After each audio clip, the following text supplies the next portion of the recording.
This one is not as all over the place as the first one is, but it's still wild. Let's do it. VHS 2 follows the same format as the first in that it's an anthology. But instead of the connector being like that group of lame-ass fucking criminals, instead our connector is Larry and his girlfriend Aisha. So they're private investigators, and the movie starts out with Larry getting a call from this mother who wants him to investigate the disappearance of her son Kyle. So the two of them end up breaking into Kyle's dorm, and in there they find a bunch of VHS tapes. They start watching them, and some of the tapes are the tapes of the fucking hoodlums that I hate from the first movie. So Larry starts to go investigate the house, and similar to the first movie, Aisha stays back and starts watching the tapes. And that's where our anthology begins. Segment 1 is called Phase 1 Clinical Trials, and it's directed by Adam Wingard. So we have our boy Herman here, and he's getting an eye implant because he had an eye that was damaged during a car accident. But it's not just any old eye, it's a camera, and this is a clinical trial, and the doctor warns him that he may experience glitches. As he leaves the doctor's office, he sees this redheaded woman staring at him like very intently.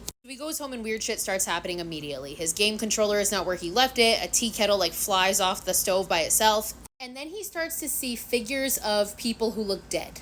This includes this full-grown man and this little girl. So he calls his doctor and he's like, "You're fucking taking this thing out of me, fuck this." So the next day he gets a knock on his door, and turns out it's this girl that was staring at him in the doctor's office, and her name is Clarissa. She tells him that she was born deaf and she had a cochlear implant, and when she got it, she started to be able to hear things. So she knows the same thing's going to happen to him, except he's going to be able to see things. So Herman's like, "Well, it doesn't matter, I'm getting it removed." And Clarissa's like, "That will stop you from seeing them, but it is not going to get rid of them now that they know that you can see them." And then as Herman looks up, he sees yet another ghost, a new one this time, and it's like this overweight dude in his underwear. He explains that to Clarissa, who tells him that this is her uncle. But then she tells Herman, "I know how to get rid of them, just focus on me," and proceeds to take all of her clothes off and bang him.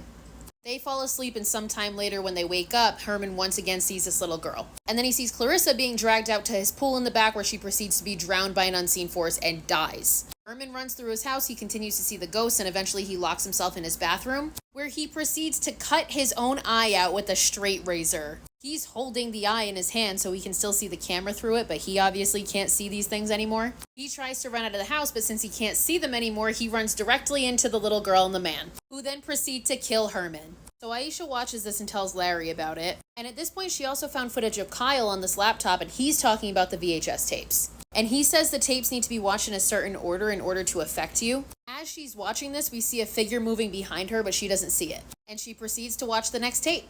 Segment 2 is called A Ride in the Park, and it's directed by Eduardo Sanchez of the Blair Witch Project and Greg Hale. So this one opens up with this dude Mike, who has a GoPro on his helmet, and he is taking a bike ride through the woods. Out of nowhere, this woman runs out of the woods begging for help, saying that her boyfriend just got attacked. Mike proceeds to follow her, where he then sees these zombie-like creatures approaching. He goes to get her, but she is now a zombie as well, and she bites him in the throat. He manages to kill her, but obviously now he's badly injured, and he kind of stumbles through the woods, and eventually he vomits up a bunch of blood, and he dies. These two bikers end up seeing him passed out, and they go up to him to try and help, and they call 911. But Mike doesn't stay dead. He comes back to life, now a zombie himself, and he bites the guy on the cheek. He then also attacks the woman and bites her on the leg, but she manages to run off. Zombie Mike then starts to eat this guy's intestines, and not long after, the woman comes back, now also a zombie from being bitten, and she starts to eat him too. The three of them hear something in the distance and follow it, where they stumble upon a birthday party, and they proceed to attack and bite and kill a bunch of people. And then some of those people start reanimating and start attacking other people too. It's fucking chaos. Eventually, Zombie Mike follows this dad and his 3 kids to this car and tries to get in. He notices his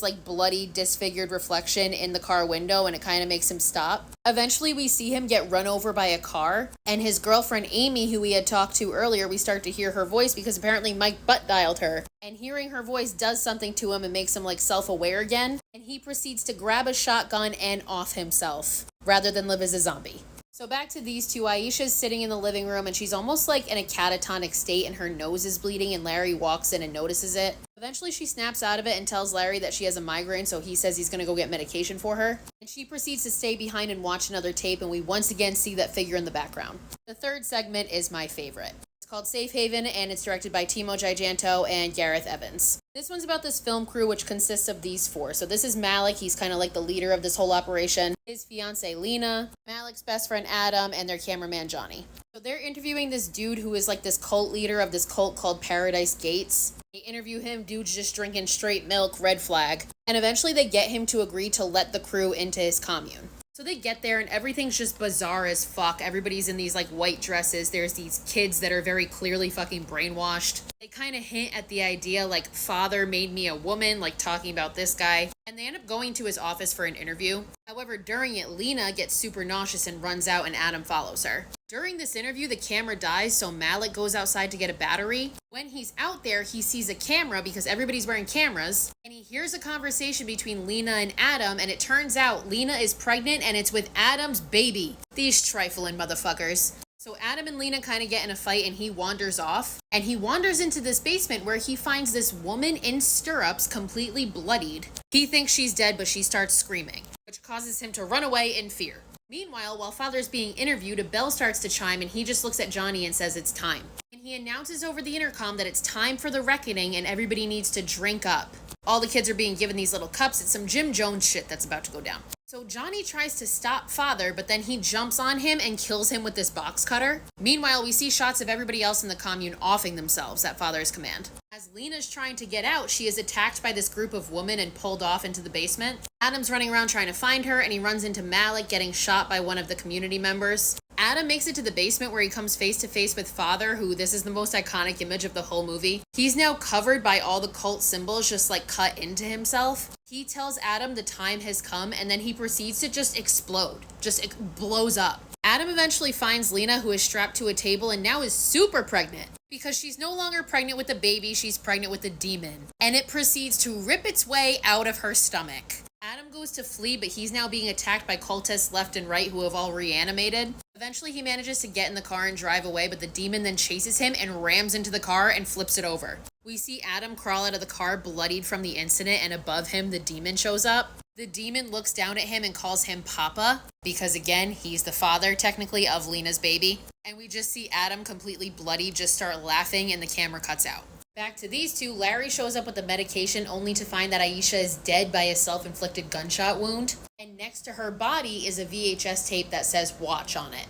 So of course, he goes to watch it. The fourth and final segment is called Slumber Party, Alien Abduction, and it's directed by Jason Eisner. So this one's about these two brothers, Gary and Randy, and their older sister, Jen, and their parents leave them home alone for the weekend. So of course the siblings invite over their group of friends, and of course the younger ones just like torment the older sister and her friends. And at one point while the boys are swimming in the lake, we see underwater this like weird humanoid creature swimming under there too.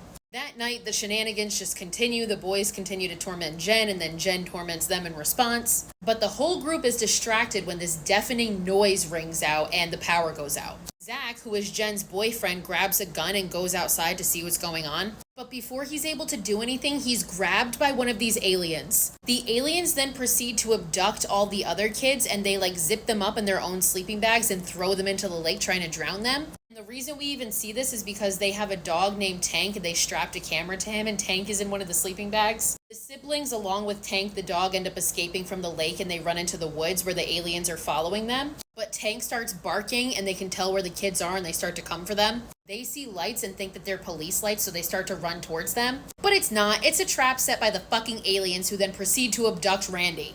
Jen and Gary make a run for the barn, but the aliens follow and proceed to attack Jen. These things are fucking scary looking too, guys. The aliens then start to close in on Gary, but before they can even get to him, he is lifted up into the air like he's being abducted. Mind you, this whole time he's been holding on to Tank, but he's no longer able to, and he lets him go. And I'm so sorry to have to tell you this, but this segment ends with Tank whimpering and crying as he dies, and the others having been abducted. Everybody's just gone. So now we come back to Larry, and he proceeds to watch the rest of this footage that Kyle has on this laptop. And Kyle explains that he and his mother want to make their own tape. And then he proceeds to take a gun to himself and pull the trigger. However, when he falls, he ends up getting back up. And we see that his jaw is completely gone, but he's alive. Kyle leaves the camera, and as he leaves, Larry and Aisha enter the house. So this happened moments before they got there. As Larry's watching this, Aisha reanimates and attacks him. A struggle ensues, but ultimately Larry manages to shoot her and kill her for good. But Larry made the mistake of running to hide in a closet.